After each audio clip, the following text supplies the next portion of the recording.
উচ্চতৰ মাধ্যমিক চূড়ান্ত পৰীক্ষাত উজলিল পণ্ডিত দীনদয়াল উপাধ্যায় উচ্চতৰ মাধ্যমিক বিদ্যালয়।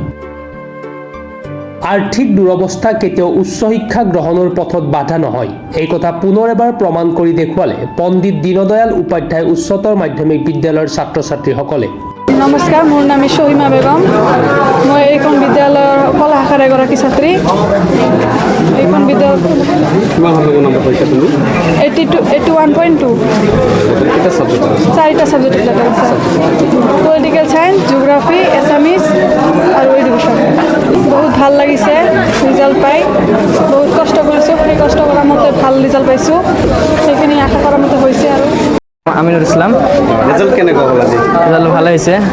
PDU চিনিয়ৰ ছেকেণ্ডাৰী স্কুলৰ পৰা মই 2 বছৰ। কিমান শতাংশ নম্বৰ তোমাৰ? 84। কেইটা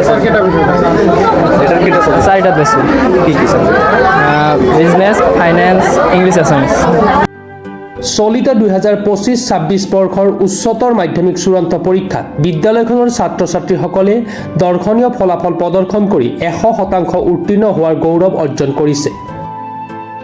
জিয়াগুৰি গাঁৱৰ মেধাৱী ছাত্ৰী জন্মনী বেগমে কলা শাখাত 88.88% নম্বৰ লাভ কৰি 5টা বিষয়ত লেটাৰ নম্বৰ লাভ কৰে। এইদৰে হাছিবুল ৰহমানে বাণিজ্য শাখাত 88.24% নম্বৰসহ 5টা বিষয়ত লেটাৰ লাভ কৰে। বিজ্ঞান শাখাৰ ৰাকিবুল হুছেইনে 80.21% নম্বৰ লাভ কৰি 3টা বিষয়ত লেটাৰ নম্বৰ লাভ কৰিবলৈ সক্ষম হয়।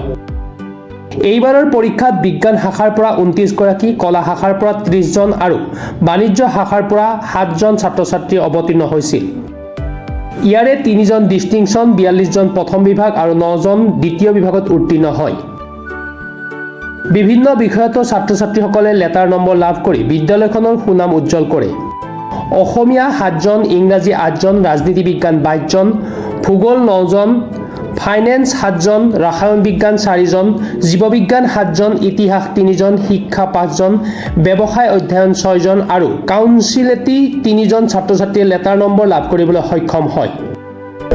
আমি আনন্দিত হৈছোঁ, মানে আমাৰ ইয়াতে এইবাৰ প্ৰথম বেষ্ট ছায়েন্স, আৰ্টছ, কমাৰ্চ 3টা শাখাই আমাৰ ইয়াতে আছে। আমাৰ ইয়াতে 100% উত্তীৰ্ণ হৈছে। 3 জন ডিষ্টিংশ্যন পাইছে, 10 জনে ষ্টাৰ পাইছে আৰু বাকীখিনি গোটেই ফাৰ্ষ্ট ডিভিশ্যন পাইছে। আৰু ছেকেণ্ড ডিভিশ্যন 9 জন আছিলে। আমাৰ বহুত ভাল লাগিছে। আমি যিখিনি আশা কৰিছিলোঁ হাছিবুল আৰু জন্মনী, আমি হিচাপো কৰি চাইছিলোঁ, আমি বহুত কি কৰিছিলোঁ 88.something যিটো আমি আশা কৰিছোঁ এইটো পাইছোঁ। বিদ্যালয়খনৰ এই উল্লেখযোগ্য সাফল্যক লৈ অঞ্চলজুৰি আনন্দৰ পৰিৱেশ বিৰাজ কৰিছে। অভিভাৱক, শিক্ষক, শিক্ষয়িত্ৰী আৰু স্থানীয় ৰাইজে এই ফলাফলক লৈ গৌৰৱ প্ৰকাশ কৰে। আমি খুব খুশি হৈছোঁ। এইবাৰ প্ৰথম আমাৰ HS ফাইনেল এক্সামিনেশ্যনৰ ৰিজাল্ট আমি পালোঁ।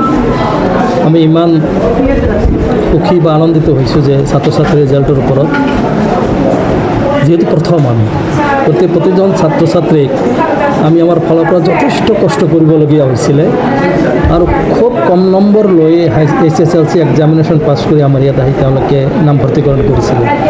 কিন্তু আমাৰ শিক্ষক শিক্ষয়িত্ৰীসকলৰ তত্ত্বাৱধানত বা তেওঁলোকৰ প্ৰচেষ্টাত MD তথা কৰ্তৃপক্ষৰ নিৰানেপেৰা চেষ্টাৰ ফলত আজি আমি সুফল পাইছোঁ। কিমান শতাংশ এইটো 100%। হাইয়েষ্ট পাৰ্চেণ্ট আমাৰ 88.88 আৰ্টছত পালে, 88.24 কমাৰ্চত পালে আৰু ছায়েন্সত পালে 80%। নিউজ ডেস্ক ৰিপৰ্ট, প্ৰাতঃ টাইম ডিজিটেল। শদিয়াৰ পৰা ধুবুৰীলৈ, বৰাকৰ পৰা ব্ৰহ্মপুত্ৰলৈ সকলোৰে মাজত চিনাকি এটা নাম প্ৰাতঃ টাইম। থলুৱা ভাষা, কৃষ্টি আৰু সত্য বাতৰিৰ আধাৰত প্ৰতিষ্ঠিত খবৰ প্ৰাতঃ টাইমৰ প্ৰতিটো বা বাতৰি পুংখানুপুংখভাৱে চাবলৈ Facebook, YouTube, website, Twitter, Instagram আৰু ব্লগাৰ পেজত লাইক আৰু ফ'ল' কৰক।